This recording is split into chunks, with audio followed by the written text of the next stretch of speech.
Hi guys, back for another video. It's been a couple of days, been away with work stuff, but I'm back. So what are we talking about today? Well, a couple of things. I wanted to talk about being gubbed or being restricted at the bookmakers. So when you've been match betting for a while, what tends to happen, in fact, it can happen pretty much straight away. We'll get into that in a second, but what can actually happen is the bookmaker will kind of cotton on to your antics with match betting, and he'll say, absolutely no more, we're not having any of that shenanigans, you're done, we're not sending you any more offers. And then, of course, from a match better's point of view, it's sad times at that point. Now, I've been gubbed a few times. I've been gubbed by, who was it? Titan Bet was, I think, my first gubbing. And they actually gubbed me after placing two bets. And they were reasonably big games. They weren't like, 34th Division Ukrainian League or something. So, but we'll get into that in a second. So yeah, so this is when they stop you kind of placing these free bets, and well, they don't stop you placing the bets. They stop you from receiving any offers anymore. So you can't really make a profit. So one technique that people tend to do is something called mug betting. And mug betting is where you just go onto the bookie's website and you don't place a bet through anything to do with any offer. You just place a normal bet, like a normal mug, and you lay it off on the exchange still, so you don't really make a loss. But it just gives a bit more value back to the bookie, I guess, is what they're saying. So it's kind of a scenario where you're not really gaining anything, but it's something that you could possibly do to keep your accounts open a little bit longer. Now, people are on the fence about mug betting because some people just flat out say it's a waste of time, it's a waste of money, why bother doing it? And other people basically say that it's absolutely essential and you should definitely be mug betting at the same time as you're match betting. I'm a little bit on the fence about it at the minute, if I'm honest. I don't think it hurts to do mug betting. I mean, there's obviously the factor of it takes a little bit of time to place the mug bet. You've then got to lay that bet and you're not making any profit. I mean, it's not a huge amount of time, so you're making a tiny loss of, like, I don't know, 30 pence or something. So if there's an opportunity there, then I may place a few mug bets just to make sure that I don't get my accounts restricted. But that being said, I wouldn't go all out crazy about it because some people basically just say it has no effect at all. So, I mean, at the end of the day, who knows, right? I'm just looking at my notes that I've got over here. But what I tend to do is every time I do place a mug bet, or in fact, any time I place any bet on any of my accounts, I kind of sit there and I think to myself, what's the bookie going to think of this? I'm performing an action on their website, and then I try and think from the bookie's point of view, and I kind of think, well, what are they going to think of this? If I'm just placing a bet on a Chelsea versus Manchester United game, they're not going to think anything of it. That's pretty much what they want people to do. That's pretty much what everybody's doing, and you can tell that it's a positive action, I guess, when you look at the amount of money in that particular market on the bookies. So if everybody's placing that bet, if you're going along with the crowd, then you're not going to stand out. I think you're only going to stand out if you place a bet on something ridiculous, that is completely out of character. Now, talking of being in and out of character, what I tend to do is, and I don't know whether this is essential, but I do it anyway, is I will keep some bookie accounts for football and some bookie accounts for horses.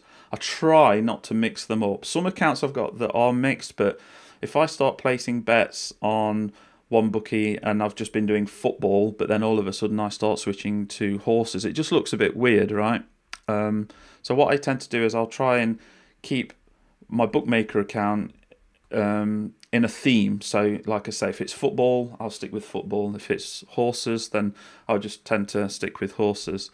And I feel that way it's telling a story to the bookmaker that's a bit more believable. I think if you start mixing them up, it just seems a bit strange. So in terms of what I do with my accounts, in terms of day to day, I guess that's really what you would say would be kind of my personal approach. Now, the other thing that I came across was something called iesnare. Now, this is a little program that when you visit a bookmaker's website, they install this tiny little application on your computer. Now, the thing is, it's quite scary because it can kind of see things like the websites that you visited and how long you've spent on those websites. And originally, the bookmakers were using it to prevent people from committing fraudulent actions, illegal activity, which is kind of fair enough, to kind of make sure that that's not being done. But some people are basically saying that the bookies use this to see what sites you've been on to see if you're match betting. So if you go on to Bet365 and you've got, say, all your tabs open for OddsMonkey, you've got your spreadsheets open, and you've got all these different things open. They could potentially see that you've got these websites open, and then they'll figure, okay, well, he's on OddsMonkey, he's a match better, let's restrict his account. Now, there's quite a few people that have done quite a lot of research into this. I mean, if you just Google for iesnare or what is iesnare, then you'll see loads of stuff. But essentially, this is kind of like almost like a spyware, I guess, that you could say that it's being used for by the bookies. So the problem is that there's no real way to prevent this from being installed on your computer. Every time you go to a bookmaker, you're going to get this on your computer. So I don't think concentrating on removing it is the big deal. I think what we'd really need to concentrate on is blocking it, and I'll get into that in a second on how we can do that.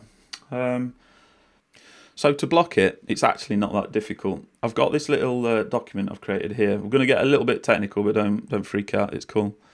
So depending on whether you're on Windows or Mac or something else, the instructions are slightly different. But essentially what we're trying to do is every time this little program that's been installed by the bookmakers wants to send information back to the bookmaker, we need to block these URLs or these addresses that it's sending that information back to. We just want to disable that feature so that regardless of what information this little program on our computer captures, it just can't send that information back. It's blocked at our computer.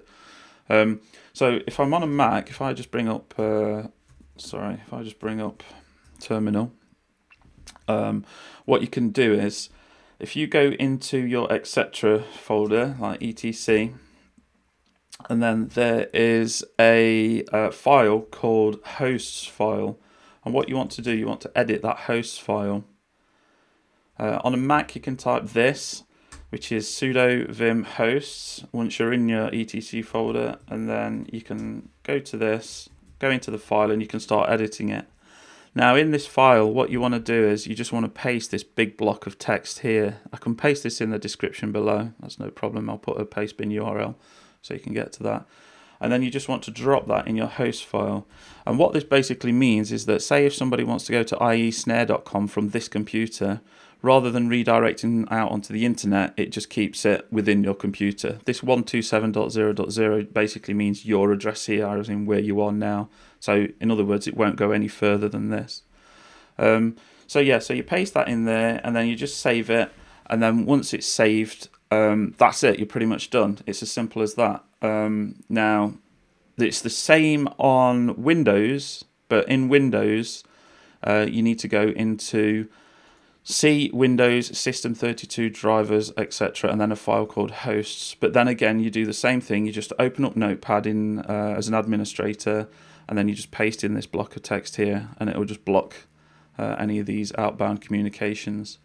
So that's how you basically block iesnare. If you need any help with that, just put some comments down below, or just let me know, and I don't know, I could even jump on a Skype session with you or whatever, and we can kind of just do it. It's dead easy to do. But I appreciate that not everybody might be technical.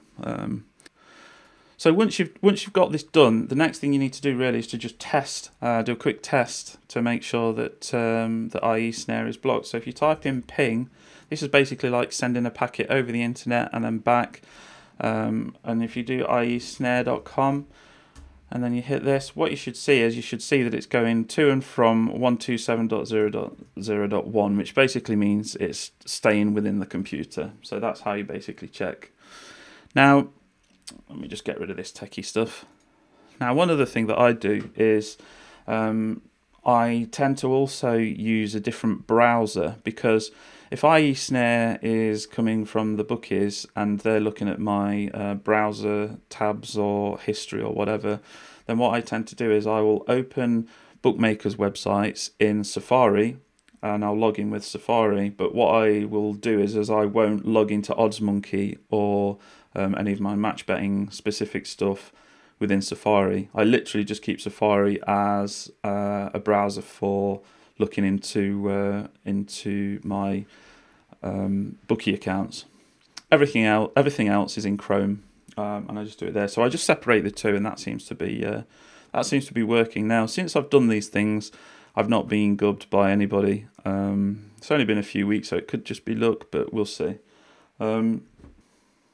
And then the final thing I wanted to talk about is we're almost at 50 subscribers. We're currently at 42, which is ace. So not bad for a couple of weeks in.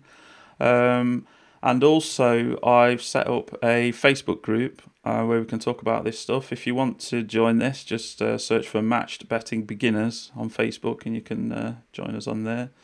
And yeah, so that's it, guys. Thanks for watching, and I'll catch you in the next one. Cheers.